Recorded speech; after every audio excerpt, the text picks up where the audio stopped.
rush. 8 o'clock rush, yeah, the traffic to get to the office. Yeah. Congestion on a Monday morning on the highways of the world. So one of those challenges that we're not facing at the moment, fortunately. So yeah, what's your excuse? I don't think we have any excuses.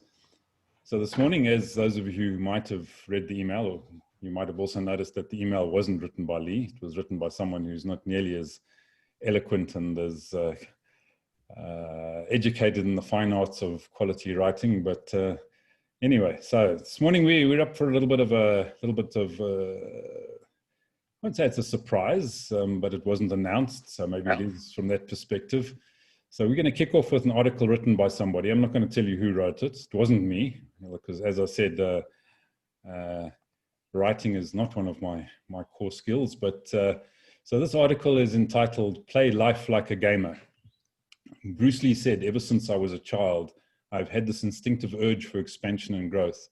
To me, the function and duty of a quality human being is the sincere and honest development of one's potential." Lee epitomizes a growth mindset versus a fixed mindset. These are concepts based on the research of Carol Dweck, a professor of psychology at Stanford University.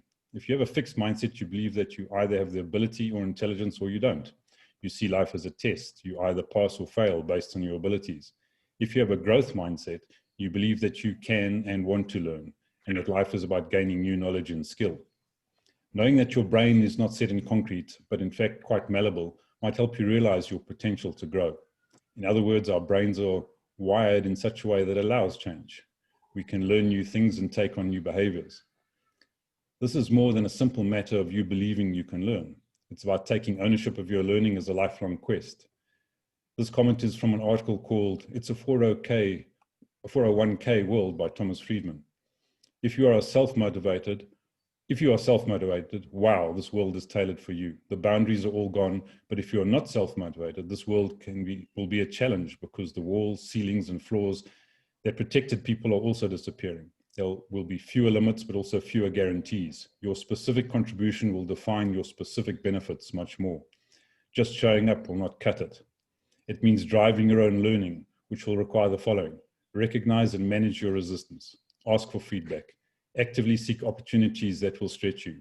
Stand up for who you are and how you see the world. Ask for what you need. Recognize that anyone and everyone can be your teacher. Buffer is a social media management software company. One of their values is to have a focus on self-improvement. They spell it out in this way: you are conscious of your current level of productivity and happiness and make continual changes to grow. You have a higher expectation of yourself than Buffer does of you. You regularly and deliberately do things that make you feel uncomfortable. You practice activities and develop habits that will improve your mind and body. Do life like a gamer. Gamers play to fail. They play to the greatest level of their ability until they fail. They then have to learn and practice new skills to be able to play at the next level. In order to gain these skills, they ask other gamers. They seek online help. They trade for inside information or buy what they need to get ahead. Be as avid and as driven to get to the levels you want. All right, so I'm sure the author recognizes that article, but I thought we'd kick it off there and see. So do you play life like a gamer? So I think we have to start with Mpolelo this morning. It's just precious. Start with me. Okay. Look, it's a great article. I think there are many truths in that.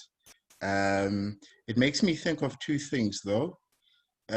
Interestingly, what came to my mind was Maslow's hierarchy of needs. To say, you know, that article is probably at a level where you are no longer looking at survival needs, looking to put food on the table, eat, and that type of stuff. So that's the one thought that came to mind. Because chances are, if you're trying to survive, that's what occupies the mind and the time. It's more surviving rather than exploring, seeing how you can grow and so forth.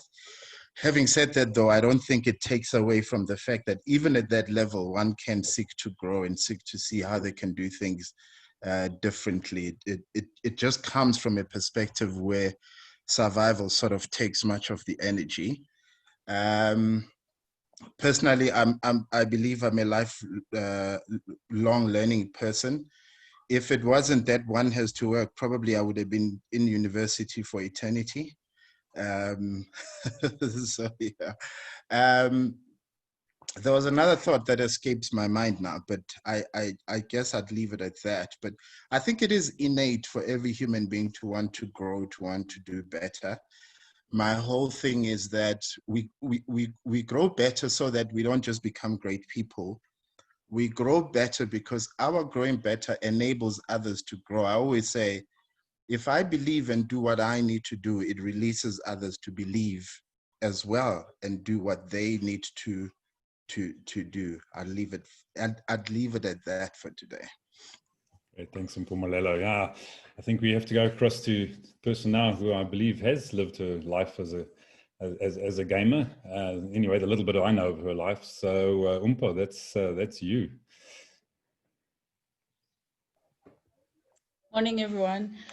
Yeah, interesting topic. I was hoping I would listen a little bit more today, but yeah, I think what I've realized about this particular topic is that it's directly linked to your own level of confidence and how you see yourself. I've been talking to a lot of people about, what COVID has done and, how it has affected the way they view the world. And there's two things that happen is that, people have got nothing else to lose. And so they go into a space of exploration and just trying new things because I can't get any lower than this. And then there's people who recede into a space of possibly a lack of confidence and despair. So I found that your ability to game and to, have an appetite for failure in order to grow is somehow kind of linked to your level of confidence and belief in yourself and an appetite for risk. Great, thanks, Mpo. Yeah, it's interesting how these environmental things can also have a significant impact, and I suppose it comes back to your mindset, is whether you come through it, having grown, or whether you get dragged back by the process. So, Ed, let's get across to you next. Seeing that you only started running at the age of 40, so we heard that you didn't do much for the first 40 years. So the next 40 years has been a life of running around. Yeah, I think it's a very confusing subject because in your example, you were using a quote from a company. And I think growth in companies and growth in individuals is entirely different.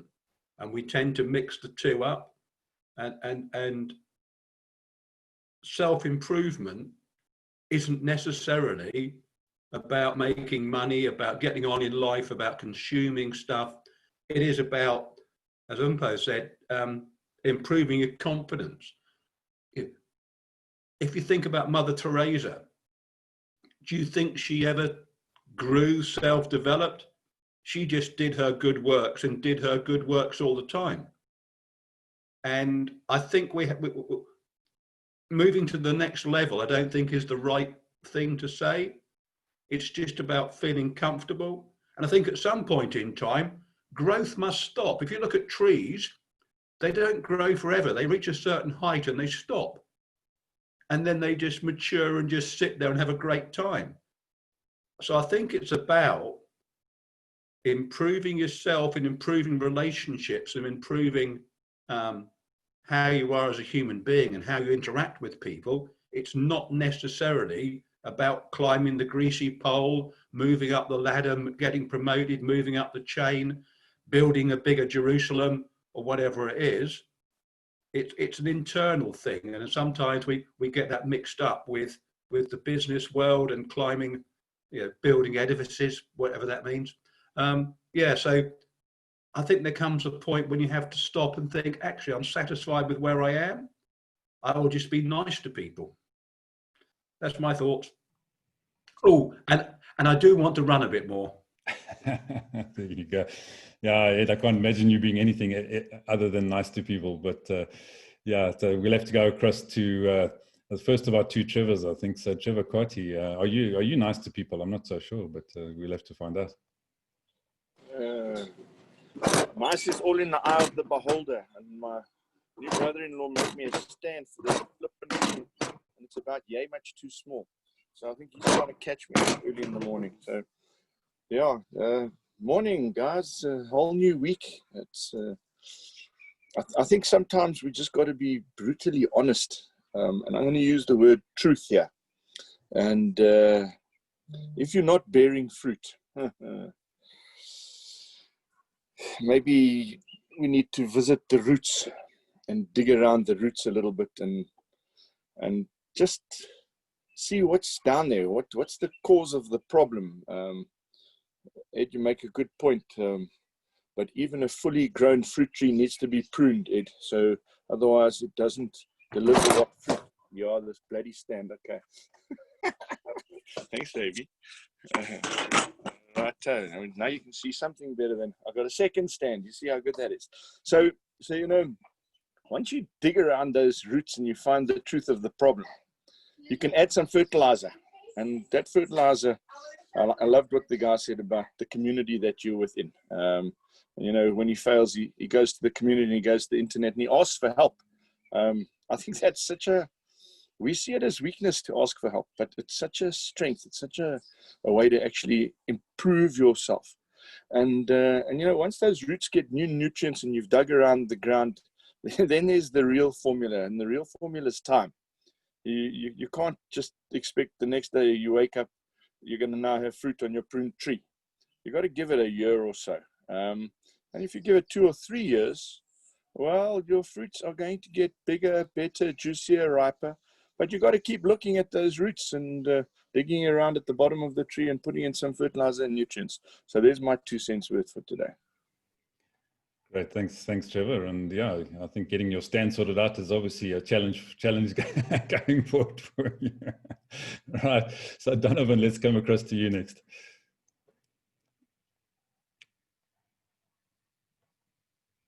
Donovan, are you with us? Yes, morning. There we go.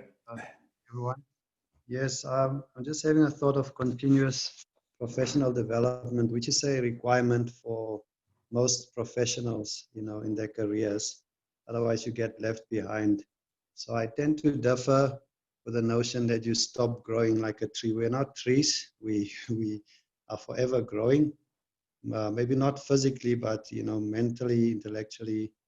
We are on an eternal growth path. And also touching on the fact that we have a spirit as well, you know, there's even more need for growth, you know, eternal growth. Thank you. Thanks, Donovan. I've always got to stay sharp on the unmute button when you talk, because you shorten to the point and succinct. So yeah, it's thanks very much for that. So right, Cecile, I think we need to come across to you next. Hi guys. Yeah, it was very interesting, the article, and I know nothing about gamers. So if that is talking about gamers, I am pleasantly surprised because that's not how I perceived gamers to actually be and to live, let's say, their life. I was thinking about, if you have to live your life like a gamer, after the article, and I was thinking of my own life, and often when you start with a, let's say, a project or a job or whatever, you don't realize that you are going to grow and impact other people. But I was just reflecting and thinking it would be sad if you as a person had grown in the new job or venture or whatever that you're doing, and you are not impacting one single other person and taking them with you and making them grow as well. Then it's a little bit on Trevor's Island, but alone on that island. So yeah, so I think it's a good thing to, when you personally learn new skills, to try and impact as many people as you can around you, to teach them new skills as well, because you don't know when they are going to need those skills. Maybe they They don't want to learn the skills from you, but it is a good thing to teach anyway. Well, that's what I think.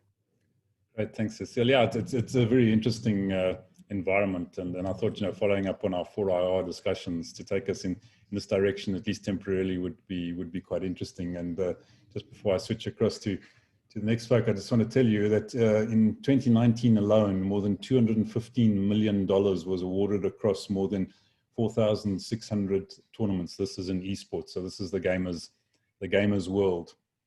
And that's compared to just $13.8 million recorded in 2012. So that's in 7 years, we went from just under $14 million to $215 million in prize winnings in these esports tournaments. And the guy at the top of the pile at the moment, up to current times, has earned himself $6.9 million. His name is Johan Sunstein. He plays a game called Dota 2, which is quite interesting. So, yeah, there's big money in it, and it's growing all the time. So it's a very interesting world. So, Kevin, let's get across to you next. Hi, morning, everyone. Yeah, I think the word gamers, I think we've related it to the word growth as the conversation's gone on, which I imagine is quite right anyway. Growth, I can probably relate that to two other words. It's learning.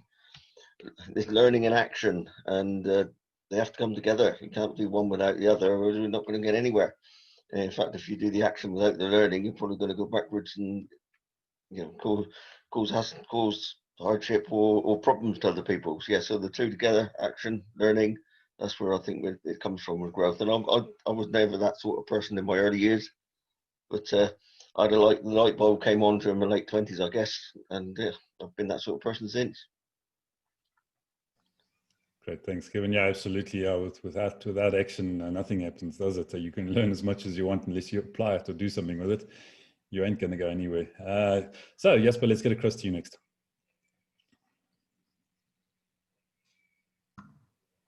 Morning. Yeah, I struggle to relate to gamers because I could never, when this new gaming boxes came out, I did try and attempt it, but my coordination and my understanding of where the game is trying to go just frustrated me. So my gaming experiences, I started with solitaire and I've upgraded to coloring by numbers. So, so I will certainly not make myself an expert on the topic. So I've also not met any of these professional gamers who earn these big bucks. So I've just seen people my son's friends and himself included, who uses games for escapism. So when I think of the world of gamer, I think there's probably a few top guys who really are competitive, but most of it do it as an escapism. And then the other challenge with some of these games, and is most of them are bloody and war and stuff like that, you lose a sense of reality. So how you kill people and stuff like that, but there are no consequences. So what if you fail?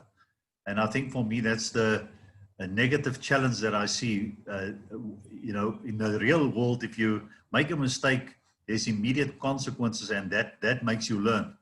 But in a game, all you do is restart and try and get past the previous stage. And another word that comes to mind in the gamer world is cheats. So there are whole software about cheats on how you can do this control and that control to try and get certain activities. So I'm not too sure if the gamer world is a big role model for me. Probably just because I don't understand too much about it. So I'll leave it at that. Thanks, Jasper. I think there are one or two cheats in the real world as well. If you've had a look at anything recently. In fact, for the folk from the UK, I saw an interesting article in The Guardian over the weekend that said the UK is probably the most politically corrupt nation in the world, which I found very interesting coming from South Africa. So it was quite an interesting article. So Trevor, now let's get across to you. Man, I thought Trevor Carty was going to touch on the nub of the matter when he said, I'm going to confront this topic with brutal reality. And then he got all soft on us and his stand dropped and all that nonsense. A couple of things that actually came up there. I think when Ed turned around and said, you know, at some point you've got to stop growing. There was someone who made the famous comment somewhere along the line. It's probably a biblical comment. Someone can point me to it. If you're not growing, you're actually dying, which I tend to believe because I think nature actually shows that to you. And then Ed also put in the little chat comment there about a bonsai tree. And I think that's what society does to the individual. I think society tries to trim and prune other individuals down to the type of person they require, and that leads to stunted growth. And I think a bonsai is a stunning example of what happens in stunted growth. Individuals can't grow to the size of a redwood tree. They get stunted down to this little thing that other people can actually put in their little terrariums. And terrariums. Just shows you how eloquent I am in Mpumalelo. I want you to understand that I'm well educated and I could have stayed at the University of Life forever and ever. Other comments that I made here, brutal reality. I think it was Mpumalelo who turned around and said, you know, survival is important to many people. And Ivan almost touched on it when he turns around and said, hey, this gaming example that Jasper was talking about sounds like the real world. Exactly, Ivan, spot on correct. What's happening in this gaming world is, I believe that it's an indication of what's happening in the real world. And all it is doing is starting to expose us to the games that people are playing in our real world, as far as I'm concerned. So we should actually work with these type of metaphors to dig a little bit deeper. What else? I wanted to share with Jasper and everyone else. My granddaughter introduced me to a guy on YouTube about 10 days ago called Flamingo. Please go and have a look at him, Flamingo. Now you talk of the best gamer in the world makes $6.9 million. Flamingo makes $8 million, explaining how that guy makes $6.9 million gaming. So sometimes you can be the critic and you can be the explainer and you can help individuals and you can make more money than the professional players are actually making. Then this thing of survival, let me just close the loop on that. I was thinking over the weekend on why is it that we have got so many people at the head of this corruption, and it's so many, but it is so few, and the vast majority of the world are actually just struggling to survive. Well, I think it is because the few that are usually corrupt, they've turned around and said, you know, I don't want to survive all my life, so I'm looking at all these guys who have made all this big money, and there are a couple of ways that I'm ever going to make money. And I think the individual who's at survival comes up with the same thought pattern. I've either got to work for myself, I've either got to grow some veggies, I've got to take them to market, I've got to get a couple of pennies back, or I've got to go out and get a job. Or I must go to university because I've got a career path. I don't just want to be a permanent student like some lazy people on this platform. In other words, I think survival is about people going out there to try and sell whatever it is that they do, their skills, their talents, or their daily fishing or growing goodies to get something back. I think this entire world revolves around money. The money that you have, the money that you earn, the lack of money that you do not have, and it is a primary drive. And the brutal reality is we should all be focusing on that and not avoiding it. Anyway, I had an interesting weekend in deep thought. Thanks, Trevor. Our Monday morning rant from Mr. Nell. Right, yeah. So, folks, yeah. After all of that, you will have noticed there's one lady sitting quietly in the corner, so I'm going to hop across to her because it's her article. So Lee wrote that article. It's on Medium. I'm going to pop the details into the chat box. So yeah, Lee, over to you. Well, thanks, Ivan. It certainly is a rude awakening to hear your own words on Monday morning in unexpected ways.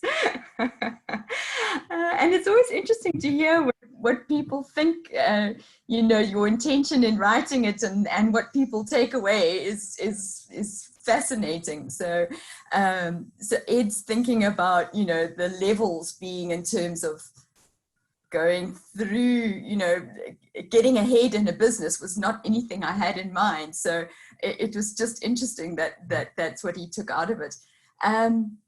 But I must say, I am passionate about lifelong learning.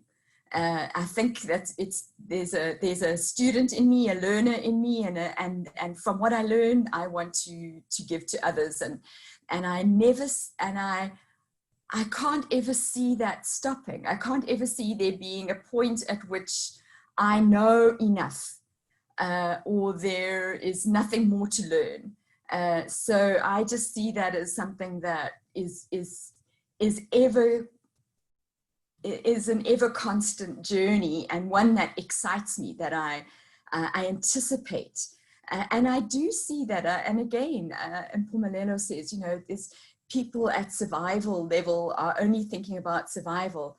Then I think about my helper who lives in a shack in Orange Farms with no electricity, but was told by the doctor at the clinic that she went to the clinic for some health problems, and he said, "You've got to lose weight." So she came with her, when she came to work, she would come with her cell phone, and she downloaded recipes onto from Facebook or wherever it was, and she would take those recipes, and from those recipes she made herself new meals, and she lost easily 30 kilograms. And I think, you know, that's somebody who's learning, growing, using technology that's at her hands to make a difference in her life. And then I think about gamers who I also had preconceived ideas about. And then I had to look at it and say, well, why am I judging them? What is it about what is it that is drawing them into this environment? And all those things are true because, and I have had, when I posted this article on LinkedIn, I got some response from somebody who's very involved, in fact, in coaching people in esports, not as a life coach, not just not coaching them in how to do the esports. And he was talking about how you get addicted. And it's like anything, isn't it? Is that there is that addictive propensity that we have in us. But they've done some research that gaming within certain hours, so long as you don't go over, and I don't know how many, I think it might be as much as 20 hours a week, so long as you don't go over that, it's actually found to stimulate the brain the same way as virtual reality is, because our brain doesn't differentiate between real and not real. So if you are living into that experience, you're actually learning in the process of doing this gaming, and that there are certain life skills. And again, to Jasper's point, maybe not the violent, you know, kill whatever, but there are certain, I think of my 10-year-old nephew playing Minecraft, which is a building game. And so again, it's interesting how we can learn in new ways, even through something like gaming. I learned, for example, from my nephew, so I'm sorry, I'm waffling on, but another thing that I learned from my nephew, watching him game, is again, you think it's a very insular, very you know, a self-isolating experience. And yet I've experienced him being very social, engaging, learning with his friends and collaborating together. So for me, even though I know nothing about gaming, I found it an interesting world just to explore, just from a learning perspective, to say, what can I learn from gamers? So that was my little contribution. Thanks, Ivan, for throwing that into the pot. It's only a pleasure, Lee. Yeah, it's interesting. I see we're going to start needing to bring our thesauruses and dictionaries to Wisdom's chats in the morning with all these big words that are going on in the chat box here. So yeah, and I just popped in a little documentary that I watched over the weekend called, there you go, Ed, well done. Good old English Oxford, yeah. Called Slash the Social Dilemma, which is very interesting, and yeah, it actually also leads on from our discussions around 4IR and social media and all those sorts of good things that we've been discussing over the last few days, and Lee touched on the point of addiction. It also touches on that quite strongly, so it's quite interesting. So yes, Trevor. Did we miss Cecile? No, we had her, right? No, we had Cecile, yeah. Yeah, but I went and watched. I don't know if you want to take it forward, because I am almost in total disagreement with the point that was put across in the social dilemma. So I know that's going to upset you wholeheartedly. Do you want others to watch it first before we get into that debate? I have no problem with upsetting you wholeheartedly. So no, you. Look, that's what it's for. It's for debate and for thought and for introspection and discussion. So I don't have any problem with disagreement at all. No. So while I was watching it, I thought of two people deeply, Ed and Mpumelelo, and also Steve, because I think there's there's these goody-goody guys who worry about the environment, and the other goody-goody guys who worry about every other poor individual around the world and their survival, and they don't worry about me and making my money. So I'd love them to watch the social dilemmas so that we can actually then debate who's right, who's wrong in that movie. And yeah, I'll hold back a comment. I better write it down because I'll forget my main point on that, but I'll write it down and I'll come back to you guys. Yeah. All right. Yeah. And if you're really feeling energetic and got lots of time on your hands, watch The Social Network just before that, which is the story of how Facebook actually got going and Mark Zuckerberg. So yeah, are we going to take that up tomorrow? Is that what we're going to chat on tomorrow? I'm happy to go that route if everyone else is. Lee? So explain it more, Ivan. What are you suggesting? I thought it was what Trevor was suggesting, not what I was suggesting. What watching Social Dilemma? Yeah, whether we wanted to discuss what they're talking about in that particular documentary, you know, and what. I think let's give us a little bit of time to be able to catch up. Yeah, and I think let's. For those who don't have Netflix or something like that we can do a summary of it. So maybe let's give it a couple of days to come back to that. But I do. Can I make yes, a go for it, Kevin. Unless you've got something. What I was doing this morning was, and listen, apologies, I get up early in the morning.